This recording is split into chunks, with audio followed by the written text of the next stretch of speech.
Pessoal, vídeo de processo penal para delegado civil São Paulo e Goiás, mas claro que para qualquer carreira jurídica também. Vou focar em alguns tópicos aqui que a VUNESP e a UEG gostam bastante de explorar nas provas, tá? Começando em processo penal, já temos o vídeo aí de penal parte geral e outros vídeos também no canal, então dá uma olhadinha lá que pode te ajudar na hora da prova. Em processo penal é importante saber, primeira coisa, a diferença entre mutatio libelli e emendatio libelli, tá? Na emendácio você tem uma definição jurídica diversa, independentemente de prova nova ou informação nova nos autos, ela é feita pelo próprio juiz e pode acontecer na segunda instância também, na instância recursal. Só não pode acontecer emendácio libelli na instância recursal quando tivermos diante de recurso exclusivo da defesa, né? Aquela emendácio que prejudica o réu não pode acontecer em caso de recurso exclusivo da defesa. Já mutatio libelli é quando, por conta de uma nova informação surgida nos autos, após a instrução probatória, o juiz verifica essa situação e pede que o MP mude. Não é o próprio juiz, como na emendácio, que altera, não. O juiz manda para o MP para que o MP faça a mudança, ok?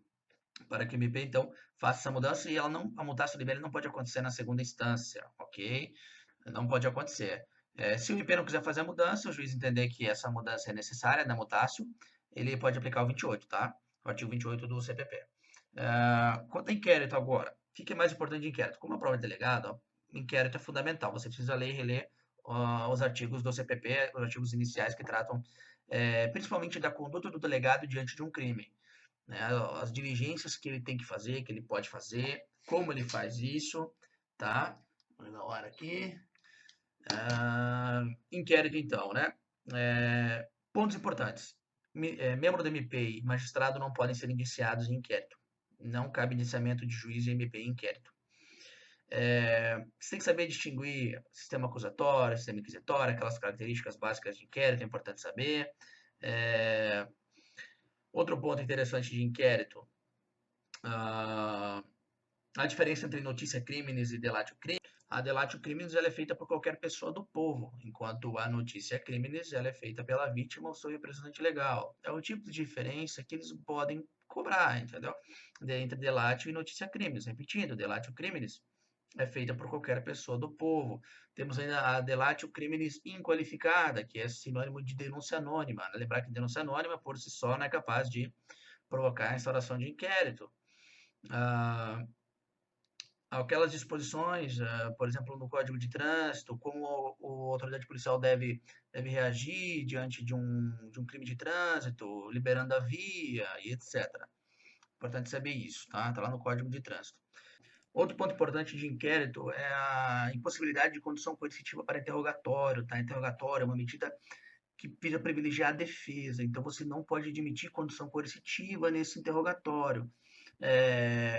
Decisão recentíssima do STF, a DPF, tá? Então, toma muito cuidado com essa nova decisão do STF quanto ao oitivo do ofendido lá do artigo 260 do CPP, tá?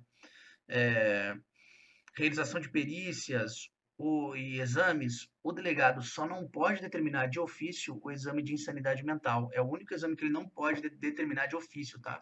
Então é importante saber isso aí. Saber que o artigo 6º do CPP, incluído pela lei recente do Estatuto da Primeira Infância, né, diz como o delegado deve agir no caso do investigado possuir um filho com deficiência, ele tem que deixar claro isso no inquérito, tá? Tem que saber isso aí. Recentíssima novidade também, 2016, tá? Para crimes de tráfico de pessoas, trabalho escravo, sequestro relâmpago, extorsão mediante sequestro e tráfico de crianças, você tem algumas medidas a mais que o delegado pode tomar, a autoridade policial ou o membro do MP podem pedir os dados cadastrais dos investigados para as companhias telefônicas, para as companhias que possam possuir esses dados. A requisição tem que ser atendida em 24 horas. Em 24 horas temos que ter o atendimento dessas medidas por parte da autoridade policial, que a autoridade policial pediu para as empresas de telefonia, tá? Se necessário, a autoridade policial pode pedir, inclusive, a localização da vítima, a localização desses investigados, a localização da vítima. Só que para pedir a localização tem que ter autorização judicial. E se essa autorização judicial levar mais de 12 horas, o delegado pode pedir a localização diretamente para a companhia, para as companhias que ele possam deter essa informação, fazendo imediata comunicação ao juiz. Ainda nesses crimes que eu mencionei, notadamente no tráfico de pessoas, o inquérito policial tem que começar em 72 horas. O inquérito policial tem que ser aberta em 72 horas, ok? Vamos agora para a identificação criminal. Quanto à identificação criminal, importante saber, são 3 tipos de identificação: a fotográfica, a datiloscópica e a biológica, tá?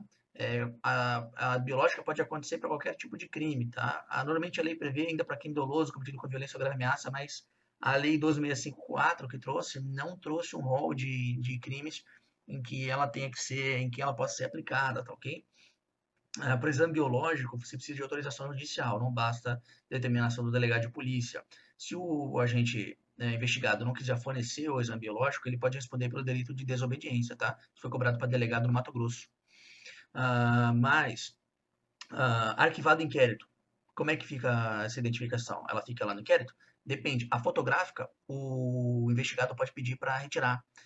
Não tem previsão de retirada da identificação datiloscópica, e a identificação biológica só sai do inquérito ou da investigação a partir do momento em que temos a prescrição do delito. Então é uma situação diferente para cada uma delas, isso é importante saber, né? Importante saber.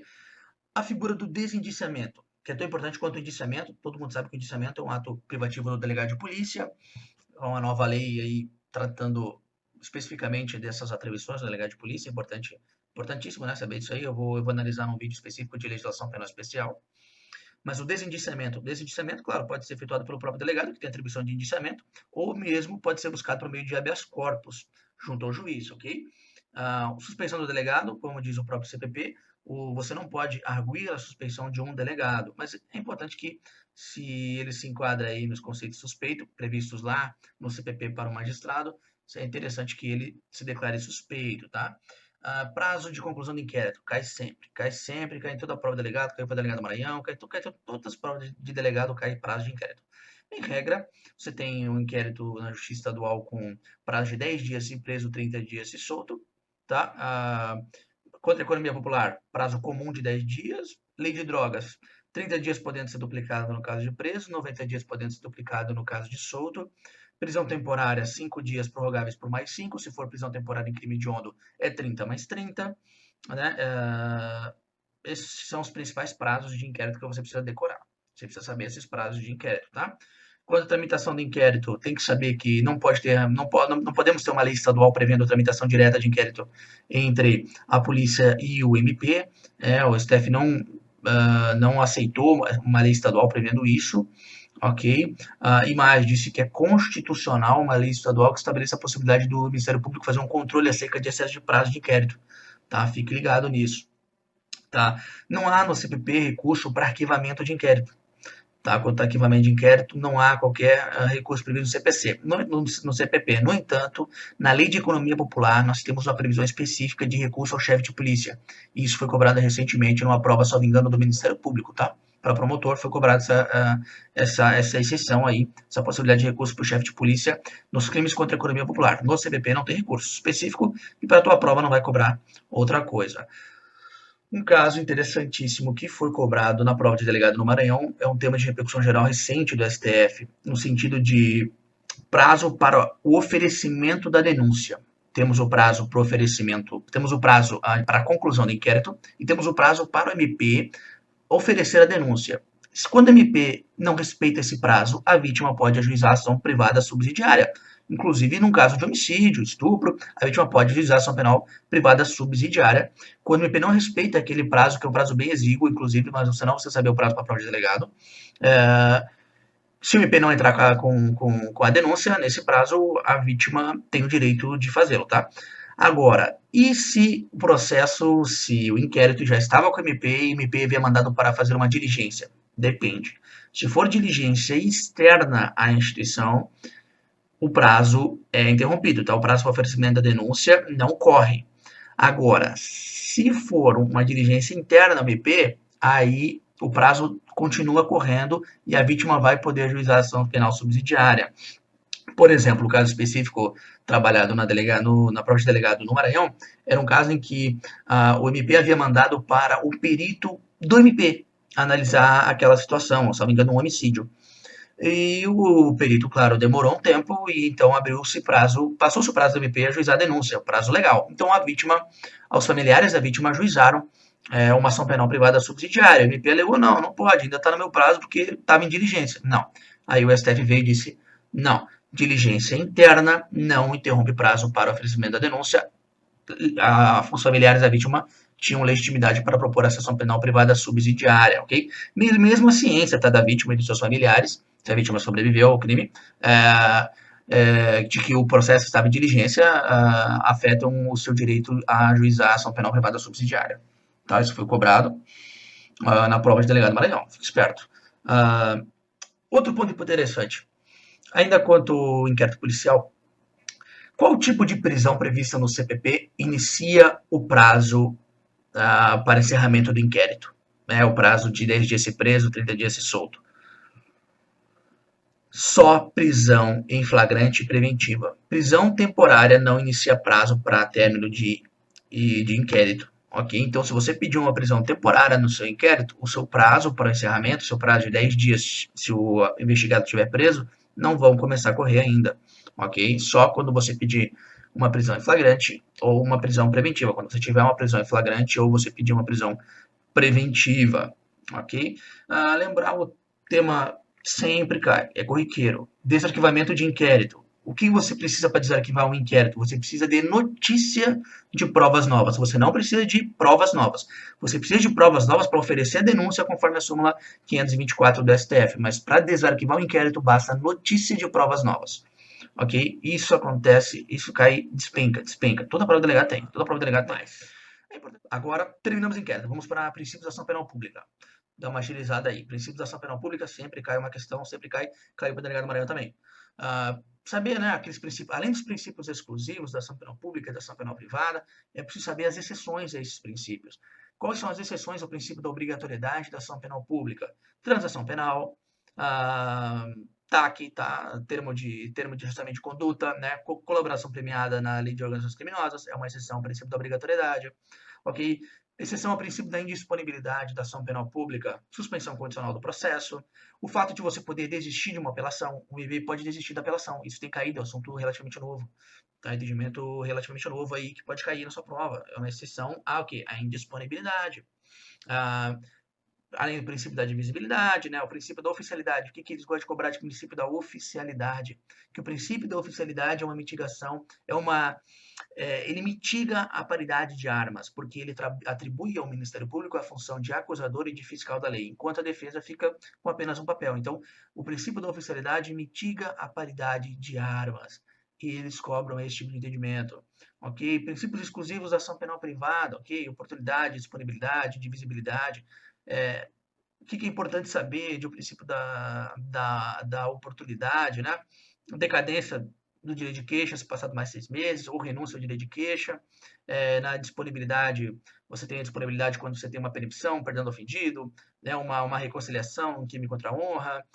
Você vai ter o princípio da indivisibilidade, e um entendimento bem interessante do Supremo, no sentido de que crime contra a honra cometido pela internet não basta, para o respeito à indivisibilidade, o ajuizamento da demanda contra o precursor, contra o primeiro que lhe ofendeu. Você tem que ajuizar a demanda contra todos que compartilharam a notícia, que compartilharam o ato ofensivo. Né? Então, entendimento aí no inquérito 3526 do DF, tá? Do Supremo. É importante saber isso aí. Saindo dos princípios da ação penal pública para os princípios gerais da ação penal, tanto pública quanto privada. Princípio do favor rei. O que é o princípio do favor rei? Caiu para o delegado Maranhão. É também chamado princípio do indúbio pro réu, na dúvida em prol do réu. Agora eles não vão te cobrar isso. Qual o significado de favor rei? Eles vão te cobrar a aplicação do favor rei no caso concreto. Qual seja, por exemplo, favor rei. Quando você extingue o processo pela prescrição.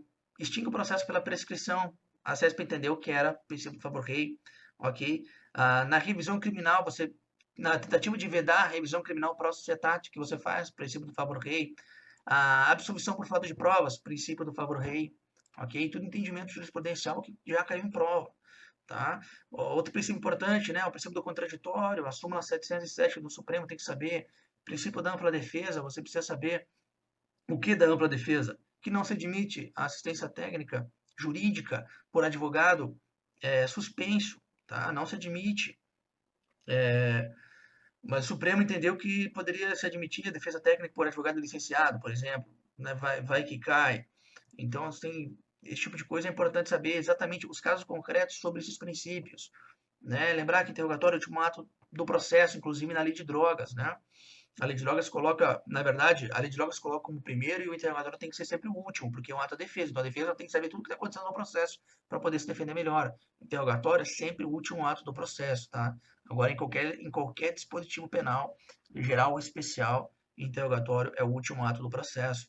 Tá? Você tem aí o princípio da publicidade. O que é importante saber de princípio de publicidade? O artigo 366 do CPP. O artigo 366. O acusado citado por edital que não comparece tem o processo suspenso, bem como a sua prescrição. Não se aplica para a lei de drogas. É isso que eles cobram. Eles querem saber se para a lei de drogas vai se aplicar o 366, não. Porque a lei de drogas especificamente determina que não se aplica o 366 nos seus dispositivos.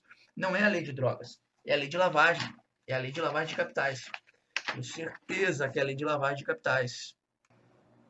É a lei de lavagem de capitais, não a lei de drogas. Na lei de lavagem de capitais não se aplica o artigo 366 do CPP, tá? E tem até a súmula 415 da CJ que determina que nesse caso do 366, na aplicação do 366, a prescrição que se utiliza é a máxima combinada para a pena aplicada ao delito, tá? Para a pena prevista ao delito no Código Penal. Aí tem lá ainda, princípio do nemo tenente sed detendere, que é não fazer prova contra si mesmo, né? Qual a categoria de nulidade para o caso de o acusado não ser advertido acerca do seu direito de não fazer prova contra si? Nulidade relativa absoluta? STJ entende que é nulidade relativa. É nulidade relativa você não avisar o acusado de que ele não tem que fazer prova contra si. Ok? É importante saber esse tipo de coisa. Importante saber a nova disposição com relação à oitiva de investigado no inquérito. Se ele tiver advogado, você não pode ver ele sem advogado, que supera a nulidade absoluta, tá? A nova disposição aí prevista, inclusive, prevista no Estatuto da OAB, foi incluída aí e vem sendo cobrada, né? Vem sendo cobrada. O acusado, ele não é obrigado a fornecer algumas provas nesse sentido. Ele não é obrigado a fornecer padrão vocal, ele não é obrigado a fornecer material grafotécnico, ele não é obrigado a participar da reconstituição do crime. É esse tipo de coisa que cai, casos concretos, eles querem saber. Na identidade física do juiz, o que eles querem saber? Eles querem saber que esse princípio não se aplica no ECA, porque o ECA tem dispositivo especial. Não se aplica o princípio da identidade física do juiz no ECA. Ok? Outra pergunta. Quais são os princípios explícitos do processo penal? Quais princípios do processo penal são explícitos? Só dois. Só dois. Presunção de inocência e ampla defesa. Presunção de inocência e ampla defesa. Os dois únicos princípios explícitos do processo penal. Então, são esse tipo de coisa que eles gostam de cobrar.